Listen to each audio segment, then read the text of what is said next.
জয়গুরু। চলে আসলাম আজকের দিনে।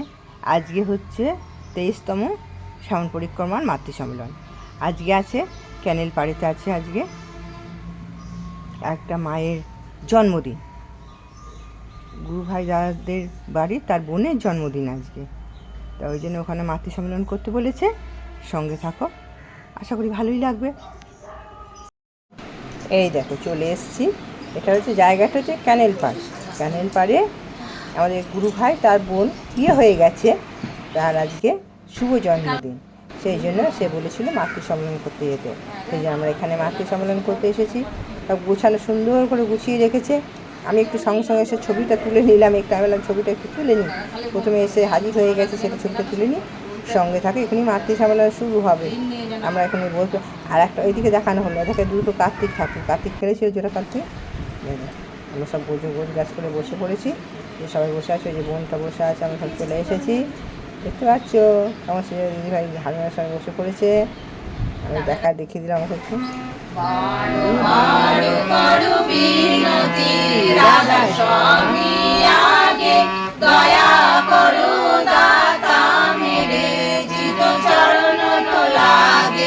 জনম জনম রহি ভুলবে নাহি পায়া বেদা কাল করুকে জানুবে রহি ভগত ভেদা জগত জীব বড় মত ফিরে নিত চারো খানি জ্ঞানী যোগী ফির রহে সব মন কি ঘানি ভাগ জাগা মেরা। ভালোবাসায় আবিষ্কার, একমাত্র ভালোবাসায় তাহার প্রিয়ের জীবন যশ প্রীতি ও বৃদ্ধিকে উন্নতির পথে লইতে হইবে, কি করিতে হইবে আবিষ্কার করিয়া তাহা বাস্তবে পরিণত করিতে পারে। তুমি যাহাকে প্রিয় বলিয়া মনে করিতেছ, তোমার মন ও মস্তিষ্কের অবস্থা এই ধাঁধের দাঁড়াইয়াছে কিনা দেখিয়াই বুঝিতে পারিবে তোমার ভালোবাসায় ভেজাল আছে কিনা। রাধা নামে কি মহিমা জানে শুধু শ্যাম, রাধা নামে কি মহিমা জানে শুধু শ্যাম, দিবানিশি বাঁশি সুরে গাইছে রাধা নাম।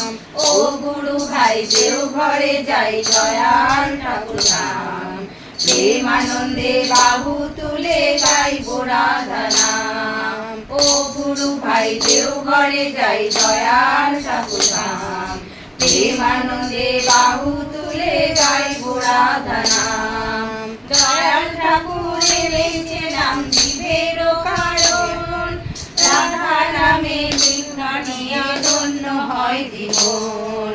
দয়াল ঠাকুর এনেছে নাম জীবের বিশ্ব জগৎ জাগে তোমায় কি পারলে তুলনা।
যেমন ছড়ায় জ্যোতি কিরণ, চন্দ্র সূর্য যেমন ছড়ায় জ্যোতি কিরণ, তারাও করে আরাধনা। মা লক্ষ্মী মা, জগৎ জননী বড় মা। মা লক্ষ্মী মা, জগৎ জননী বড় মা।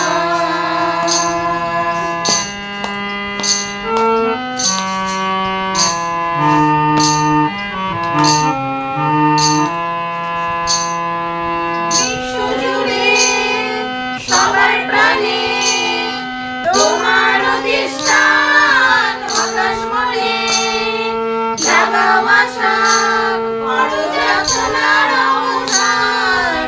বিশ্বজুড়ে সবার প্রাণে তোমার অধিষ্ঠান, হতাশ মনে জাগাও আশা, করো যাতনার অবসান। ভক্তি ভরে পুজিলে তোমায়, ভক্তি ভরে পুজিলে তোমায়, দূরে পালায় চিতাব যাতনা। মা লক্ষ্মী মা, জগৎ জননী বড় মা। মা লক্ষ্মী মা, জগৎ জননী বড় মা।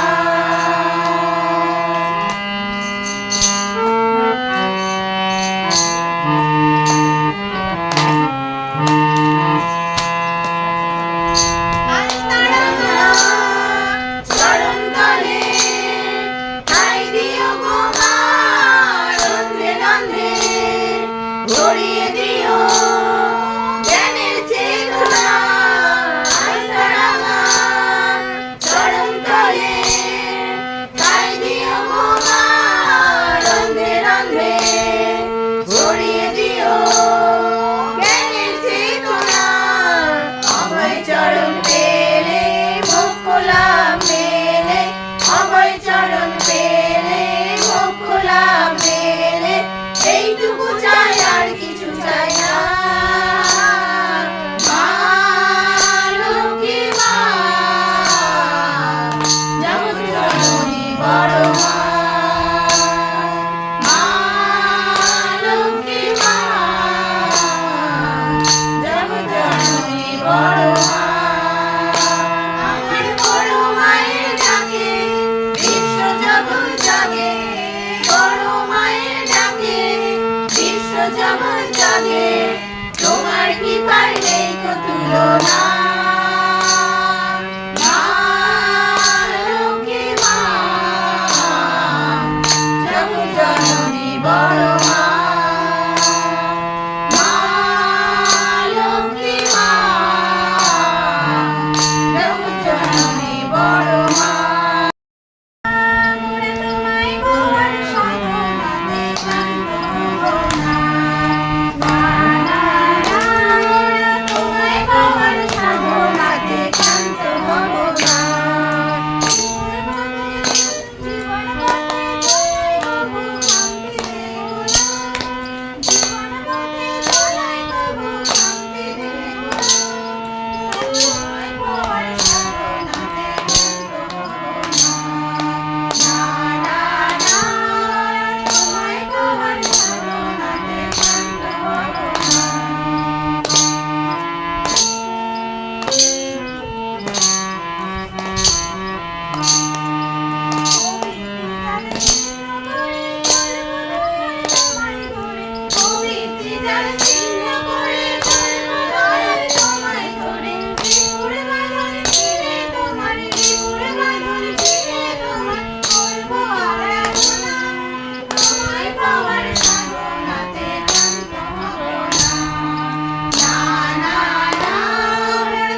আমার কোটি কোটি প্রণাম। পরমার্থা জগৎ জননী চরণে জানাই আমার কোটি কোটি প্রণাম। পরম পুষ্পা বিশেষ বর্দার চরণে জানাই আমার কোটি কোটি প্রণাম। পরম পুষ্পা বিশেষ আচার্য দেবের চরণে জানাই আমার কোটি কোটি প্রণাম। ঠাকুর পরিবারের প্রতি প্রত্যেককে চরণে জানাই আমার কোটি কোটি প্রণাম। এখানে উপস্থিত সকলকে জানাই আমার আনন্দিত জয়। আমাদেরকে যদি জিজ্ঞাসা করা হয় কেমন আছো, প্রথমে বলি মোটামুটি, আর নয়তো বলি ভালো নেই। কিন্তু কেন আমরা ভালো থাকবো না? ঠাকুর তো চান আমরা ভালো থাকি। সেই জন্য ঠাকুর আচার্যদের তৈরি করেছেন এই আমাদের উৎসব, কদিন অন্তর অন্তর উৎসব। আর আমাদের ভালো থাকতে হলে কী হবে? আমাদের ভালো থাকতে হলে ঠাকুরকে ভালোবাসতে হবে। ঠাকুরকে বলতে হবে, ঠাকুর আমি তোমাকে ভালোবাসি, বর্মা আমি তোমাকে ভালোবাসি, আচার্যদেব আমি তোমাকে ভালোবাসি, অবিন্দাদা আমি তোমাকে ভালোবাসি। আর ঠাকুরের কাজ করতে হবে। ঠাকুরের কাজ করলে আমাদের সংসারের জীবনে নানান রকম সমস্যা কষ্ট দুঃখ থাকে, কিন্তু ঠাকুরের কাজ করলে, কাজ করতে বেরুলে, এই আমরা মাতৃ সম্মেলন 1 মাস ধরে করে চলেছি, আমাদের যেন কতক্ষণে বেরোবো সারাদিনে।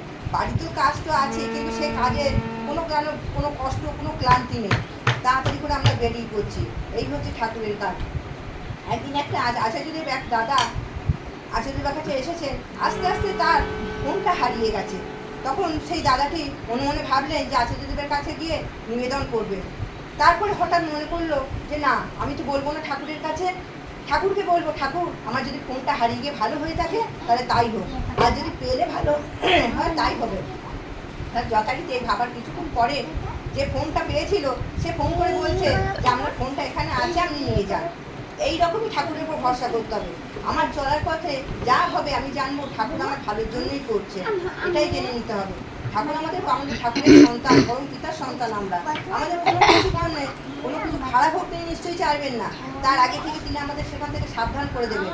হয়তো বিরাট কিছু হবে, তার আগে থেকে ছোট্ট একটু কিছু ধরে তিনি সাবধান করে দেবেন। আর ঠাকুর বলেছেন, অর্থ মান যশ ইত্যাদি পাবার আশা আমার ঠাকুর ধরে ভক্ত হয়েও না, সাবধান ঠকবে। তোমার মধ্যে ঠাকুরত্ব না জাগলে কেউ তোমার কেন্দ্রও নয়, কেউ তোমার ঠাকুরও নয়। তা আমাদের ঠাকুরের ওখানে একটি দাদা ঠাকুরের কাছে গিয়ে বলছে, ঠাকুর আমার খুব টাকার দরকার, আপনি আমাকে টাকা দিন। ঠাকুর বলছে, উনি ওই জিনিসটা চাস না, তুই চাস না ওই জিনিসটা? বলছে, না ঠাকুর আমি শুনবো না, আমাকে টাকাই দিতে হবে আপনাকে, আমার কার পারছি না, আপনি আমাকে টাকা দিন, টাকা পাইয়ে ব্যবস্থা করে দিন। বলছে ঠিক আছে যা, তাই হবে তো। সেই দাদাটি বাড়ি আসার পরে আস্তে আস্তে তার আর্থিক অনেক উন্নতি হয়, হতে হতে তার সুন্দর ঘরে বিয়ে হয়, বিরাট বড় ঘরে মেয়ের সঙ্গে বিয়ে হয়, সন্তান হয়। সন্তান হওয়ার পরে সে আস্তে আস্তে যখন তার সাংসারিক জীবন যখন আনন্দে পড়ে গেছে, সে তখন ভুলে গেছে ঠাকুরের কথা, ভুলে গেছে ঠাকুরের কাছে যাওয়ার কথা। তখন কি হলো, আস্তে আস্তে প্রথমে তার সন্তানটি মারা গেল, তার বউটা ছেড়ে পালালো, তার সমস্ত সম্পত্তি ধন সম্পত্তি সব যেন কোথা থেকে নিষ্ক্রিয় হয়ে গেল, সে বুঝতে পারলো না। তখন তার ঠাকুরের কথা মনে পড়েছে, তখন ঠাকুরের কাছে ছুটে গেছে, ঠাকুর এ কী হলো আমার? ঠাকুর বলছে, আমি বললাম না ওসব চাস না, ওসব মনে করলে তুই আমাকে ভুলে যাবি, তুই আমাকে চা তো সব হয়ে যাবে। তাই আমাদের বলতে হবে, ঠাকুর আমি শুধু তোমাকে চাই, আর কিচ্ছু চাই না। এই কথা বলে আমি শুভ সঙ্গে শেষ করছি। এখানে সবাই উপস্থিত সকল মায়েদের আমার আনন্দিত জয় গুরু। ঠাকুরের একটা ছোট্ট একটা কথা বলি। এক ঋত্বিক দাদা দীক্ষা দিচ্ছে, সবাইকে দীক্ষা দিচ্ছে, দিয়ে একজন সবজি বিক্রেতা তাকে প্রতিদিন বলে যে কিরে তুই দীক্ষাটা নিয়ে নে, দীক্ষাটা নিলে তো মানে খুব কষ্ট, তার দুঃখ কষ্ট প্রচুর কষ্ট, মানে একবেলা খায় তো আর একবেলা খায় না। তো তাকে ঋত্বিক দাদা প্রতিদিনই বলে যে কিরে তুই দীক্ষাটা নে, দীক্ষাটা নিলে তোর এত কষ্ট থাকবে না। যে দাদা আমি নেবো, 2 দিন পরে নেবো। তো একদিন এরকম হঠাৎ করেই ঋত্বিক দাদা দুজনকে দীক্ষা দিচ্ছে, তখন সবজিওয়ালাটা সেই দিকে সবজি নিয়ে যাচ্ছে। দিয়ে তখন ঋত্বিক দাদাটা বলছে, এই আয় দীক্ষা নিবি আয়। দিয়ে বলছে যে দাদা আজকে নয় অন্য দিন। বলছে না তুই আয় না, দীক্ষা নিবি আয়। দিয়ে সঙ্গে সঙ্গে তাকে দীক্ষা দিয়েছে। তো দীক্ষা টিক্ষা নেওয়ার পরে তাকে বলেছে যথারীতি যে এরকম করে 1 টাকা নিবি, নিয়ে ঠাকুরের চরণের অর্ঘ্য নিবেদন করবি, তারপরে প্রতিদিন মানে কাজ শুরু করবি। দিয়ে বলছে ঠিক আছে। যে প্রথম 2 দিন 4 দিন স্টুবিটি করেছে, তারপরে বন্ধ করে দিয়েছে। তো যথারীতি তার যে অবস্থা ছিল তার থেকেও খারাপ পরিস্থিতি হয়ে গেছে। দিয়ে ঋত্বিক দাদাটা মানে যে ঋত্বিক দাদা তার সঙ্গে আর দেখা হচ্ছে না, যাকে দীক্ষা দিয়েছে। তো ঋত্বিক দাদা ভাবে প্রতিদিনই যে কী ব্যাপার, ওকে যে সবজি বিক্রেতাকে যে আমি দীক্ষা দিলাম, তা ও তো কী হলো না হলো, ওর সঙ্গে দেখাও হচ্ছে না, ও স্কুটিতে ঠিকঠাক জমা দিচ্ছে কি না তাও জানি না। তো একদিন যায়। দিয়ে এরকম করে বেশ কয়েক বছর কেটে গেছে, প্রায় 1 বছর 1.5 বছর কেটে গেছে। তো ঋত্বিক দাদা ওই সবজিওয়ালার বাড়ির পাশ দিয়ে যাচ্ছিলো, হঠাৎ করে ওই দাদাকে দেখতে পেয়েছে, দিয়ে বলছে কিরে তুই যে তোকে যে দীক্ষা দিলাম তুই ইষ্টবিধি ঠিকঠাক করছিস তো? বলছে আর দাদা আপনাকে কি বলবো, আমি এর আগে যা ভালো ছিলাম, আপনি দীক্ষা দিয়েছেন তারপর আমার অবস্থা আরও খারাপ হয়ে গেছে। বলছে কেন? বলছে দেখুন আমার ঘর ছিল, ঘর পড়ে গেছে, আমার মেয়ের বিয়ে হয়েছিল, আমার মেয়েকে জামাই ঘরে এসে বসিয়ে দিয়ে গেছে, আমার বউ ছিল, বউ বিছানায় পড়ে আছে, তাহলে দীক্ষা নিয়ে আমার কী হলো? বলছে তুই দীক্ষা ইষ্টবিধি ঠিকঠাক করছিস? বলছে হ্যাঁ আমি ইষ্টবিধি করছি। বলছে তুই সত্যি করে বল তুই ইষ্টবিধি করছিস কিনা? বলছে হ্যাঁ আমি কিছুদিন ইষ্টবিধি করেছিলাম, তারপরে আর করতে পারিনি। বলছে তাহলে তুই ইষ্টবিধি ঠিকঠাক করছিস না, তাহলে তোর কী করে হবে? বলছে দাদা কী করে ইষ্টবিধি করবো, আমার তো পয়সাই হচ্ছে না। তখন ঋত্বিক দাদা বলছে যে ঠিক আছে তোর আমি সব কিছু মানলাম, আমি তোকে আজকে 1 টাকা দিচ্ছি, তুই ইষ্টবিধি বন্ধ করবি না। আমি ঠাকুরের সামনে দাঁড়িয়ে তোকে কথা দিচ্ছি, যদি 1 মাস তুই ইষ্টবিধিটা কর, যদি তোর কিছু যদি না হয় তুই ইষ্টবিধি ছেড়ে দিবি। দিয়ে বলছে ঠিক আছে, যথারীতি ঋত্বিক দাদা দীক্ষা দিয়েছে, পয়সা দিয়েছে, তো সবজিওয়ালাটা প্রতিদিন উঠে ভোরবেলায় ইষ্টবিধি করছে। তো এরকম ইষ্টবিধি করতে করতে হঠাৎ 15 দিনের মাথায় দেখছে তার বউ বিছানায় পড়ে, হঠাৎ করে দেখছে তার বউ খাট থেকে পড়ে গেছে। তো পড়ে গিয়ে স্বামীটা ঘুমাচ্ছে, পড়ে গিয়ে দেখছে নিজেই হামাগুড়ি দিয়ে উঠতে যেতে দেখছে উঠে মানে ধরে দেখছে দাঁড়াতে পেরেছে। তারপরে 1 পা 2 পা চলতে দেখছে যে বউটা চলতে পারছে। তো সঙ্গে সঙ্গে সেই সবজিওয়ালাকে বলছে দেখো আমার পায়ে যা কিছু ব্যথা ছিল, কোমরে ব্যথা ছিল, আমি দাঁড়াতে পারতাম, দেখো আমি হাঁটতে পারছি। বলছে হ্যাঁ তাই তো। তো যাই হোক ওরকম করে ইষ্টবিধি করছে। ঠিক 18 দিনের মাথায় হঠাৎ করে তার মেয়ের বাড়ি থেকে, শ্বশুর বাড়ি থেকে জামাই ফোন করেছে যে দেখো মেয়েকে বলেছে যা কিছু হয়েছে সব মিটমাট করে নাও, আর কিছু হবে না, আমি তোমাকে আনতে যাচ্ছি। বলছে যে না তুমি এরকম করেছো। বলছে না আমি কিচ্ছু শুনতে চাই না। তো যাই হোক মেয়ের শ্বশুর বাড়ি থেকে শ্বশুর শাশুড়ি জামাই সবাই মিলে এসে মেয়েটাকে যথারীতি নিয়ে চলে গেছে।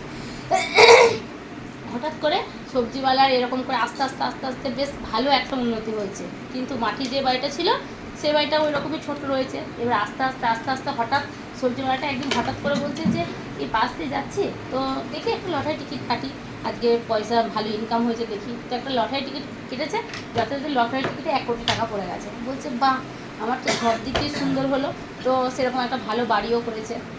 তারপরে ঋত্বিক দাদার কাছে সে নিজেই গেছে সবজিওয়ালাটা, বলছে দাদা আপনি আমাকে 1 মাস টাইম দিয়েছিলেন, তো আমার 1 মাসও কাটেনি, আমার আজকে 28 দিন চলছে, তা আমি এত কিছু হয়েছে। বলছে দেখলি বললাম না যে যত কিছুই ঝড়ঝাড়টা আসুক কিন্তু ইষ্টবিধি কোনোদিন ছাড়বি না। যদি ইষ্টবিধি যদি এতদিন যদি তুই না ছাড়তিস তাহলে তোর এই উন্নতিটা তোর আরও আগেই হয়ে যেত। তো এর থেকে এটাই আমরা শিক্ষা পেলাম যে জীবনে যত কিছুই ঝড়ঝাপটা আসুক আমাদের ইষ্টবিধি কিন্তু ছাড়লে হবে না। ইষ্টবিধি যদি ছেড়ে দিই তাহলে আমাদের মানে জীবনে দুঃখের শেষ থাকবে না, কিন্তু আমরা ইষ্টবিধি যদি প্রতিটা বাধা বিপত্তির মুহূর্তে যদি ইষ্টবিধি আমরা যদি ধরে থাকতে পারি আমাদের জীবনে শুধু নিয়ে আসবে। তো ঠাকুরের চরণে এইটুকুই নিবেদন করে আমি আমার বক্তব্য শেষ করছি। সকলকে জয় দিই। আচার্যের চরণে আমার প্রণাম। এখানে উপস্থিত সকল মায়েদের আমার জয় গুরু। এই শ্রাবণ মাসে মায়েরা মাথা সম্মেলন করতে বেরোচ্ছে বড় মার জন্ম মাস উপলক্ষে, যাতে এই একটা মাস আমরা আনন্দ সহকারে ঠাকুরের কথা বলে কাটাতে পারি। তাই জন্য এই শ্রাবণ মাসে মায়েরা মাতৃ সম্মেলন করতে বেরোচ্ছে। আমি তো কোনোদিন এমনি বিশেষ কিছু বলিও নি, বলতে পারিও না, চেষ্টা করছি কিছু বলবার। আমি আগে দীক্ষা নিইনি, দীক্ষা নিয়েছি অনেক পরে, তাও মানে নামমাত্র নিতে হয় তাই দীক্ষা নিয়েছি, জানতামও না এই সমস্ত কিছুর মধ্যে। যখন যেতাম প্রথম সবাইকে দেখতাম, আমিষ তো খেতামই, শুধু নিয়ম রক্ষা সাথে ইষ্টবিধিটুকু করতাম। মন্দিরে সবাইকে দেখতাম, বাহ কী সুন্দর গান করছে, সবাই কী সুন্দর। আবার অনেকে বলতো যে আমরা নিরামিষ খাই, আমি তো এটাই ভাবতাম যে নিরামিষ, তা আবার প্রত্যেক দিন নিরামিষ, তো বাবা আমি খেতে পারবো না। তা যেতাম, এরকম করে যেতে 4-5 বছর যাচ্ছে। যেতে আমার মা যখন দীক্ষা নিয়েছে সেদিন থেকে নিরামিষ খাচ্ছে। 1 বছরের মাথায় ষষ্ঠী মেনে নিয়েছে, আমরা কিন্তু ষষ্ঠী মেনে নিইনি। আমরা বাড়ির সকলে মা বাপি ভাই আর আমরা 3 জন আমিষই খেতাম, নিরামিষ খেতাম না, মা শুধু খেত। তারপরে এরকম করে 4-5 বছর মন্দির যেতে মনে হলো যে একদিন ষষ্ঠী মেনে নিই, দিয়ে 3 জনেই ষষ্ঠী মেনে নিলাম। তারপর থেকে এখন আমরা সবাই ষষ্ঠী মেনে 4 জন। এখন বুঝতে পারছি যে ঠাকুরের নাম নিলে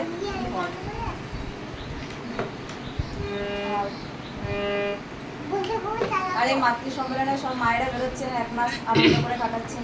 আমি তো যেতে পারি না, এই একদিন যেখানে সেখানে যাওয়া সম্ভব হয় যায়, খুবই ভালো লাগে। আর বিশেষ কিছু বলছি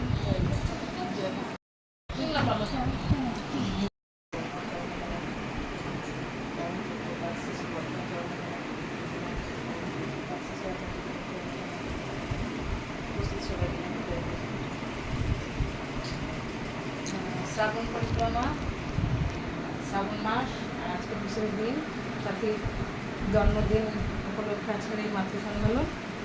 তো ভীষণ ভালো লাগছে সাথীকে পেয়ে। তার কারণ যে বলে না যে নতুন যতই আসুক পেছনের টান তো সব একটু থেকেই যায়। তো পেছনটা যদি ভুলে যাই তাহলে একটু বেশি ঘোর, একটু ঘোরো তো। কিছু কিছু পিছন ফিরে তাকাতে হয় পেছনের মানুষগুলোর সঙ্গে।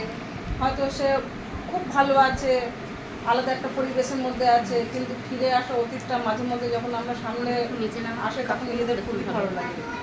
যাই হোক, সাথীকে জিজ্ঞাসা করছিলাম যে কত বছর ধরে মাতৃসম্মান নেতে, যারা নতুন তারা তো কিছুই জানে না। তা মাতৃসম্মান শুরু হয়েছিল আজ থেকে 12 বছর আগে। তখন মাত্র হয়তো মানে মাসে 2 কি 3টে বাড়িতে হতো। তারপরে দেখা যেত যে 15টা বাড়ি করা হোক, এই করে করে শ্রাবণ মাসের 1 মাস হতো। উত্তরোত্তর মায়েদের মানে বেড়ে গেল মায়েরা। ঠাকুর কী বলেছেন যে ছলে বলে কৌশলে যেমন করে পারো, যাকে যেভাবে পারো ইষ্টপথে আনো। তার একটাই কারণ, সেটা বকে হোক ভালোবেসে হোক যেভাবে ইষ্টপথে। তার একটা উদাহরণ বলছি যে সাথীর পিসির বাড়িতে তখন মাতৃসম্মান বাড়ি পাওয়া যাচ্ছিল না। তার সাথীর পিসির বাড়িতে মাতৃসম্মান আমরা গেছি, গিয়ে যাওয়ার পর অনেক মায়ের উপস্থিতি থাকার কারণ তখন আমরা মাতৃসম্মান করছি। তো সেখানে সাথীও ছিল। তো সাথীকে বলছি, সাথী তুই ধনীটাকে। তো সঙ্গে সঙ্গে সাথী বলেছে আমি পারি না। বলে ওই যে প্রদীপটা জ্বালানো আছে, মানে প্রদীপটা জ্বলছে, অল্প অল্প করে জ্বলছে, কিন্তু আমি যদি কাটিতে একটু তুলে দিই, উস্কে দিই, তাহলে প্রদীপটা সুন্দরভাবে জ্বলবে। তার সাথীকে বললাম, সাথী তুই ধনী দে। সাথী বলছে আমি তো ধনী পারি না। সঙ্গে সঙ্গে একটা উস্কে দেওয়ার মতন একটা কথা, যেটা আঘাত লাগে, তুই সস্তানের ঘরে না তুই ধনী দিতে পারিস না, কি কথা সকলের সামনে।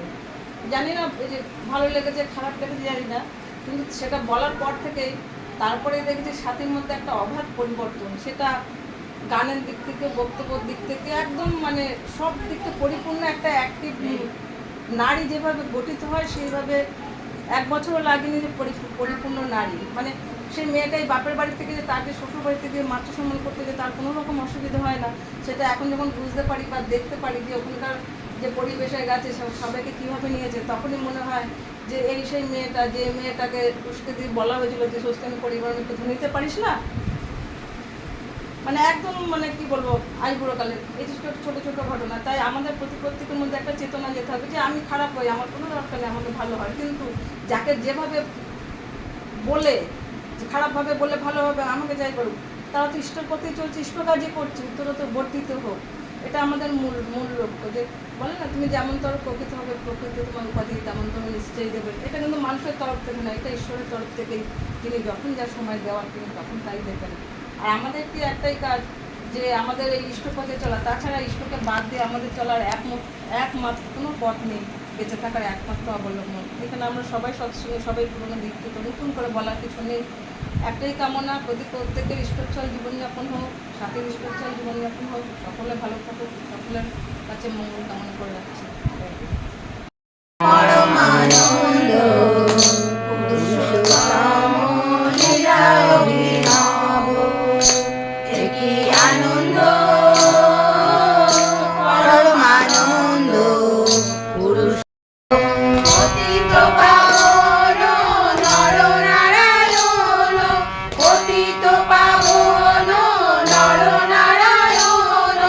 প্রেমময় রূপে দিব্য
তুমি এটা নেবে তাই তো?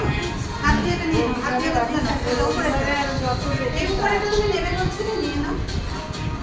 তুই আয় এটা এ নিয়ে রে ওর ছবি উঠছে না তুলেছি এই রে হ্যাঁ, খেয়ে নাও। ও দেখছি কি ব্যাপার আমি কি বাদ দেবো নাকি তুমি আসো। এর ছবি হয়নি এটা একটা দিচ্ছে না দেখছি কি ব্যাপার হচ্ছে এই ভালোগুলো আমাকে দিচ্ছে না এটা অর্ধেক করা যাচ্ছে না। হ্যাঁ এটা এখন না অন্যদিন যাবে তোমাকে না নাও। সঙ্গে দেখতে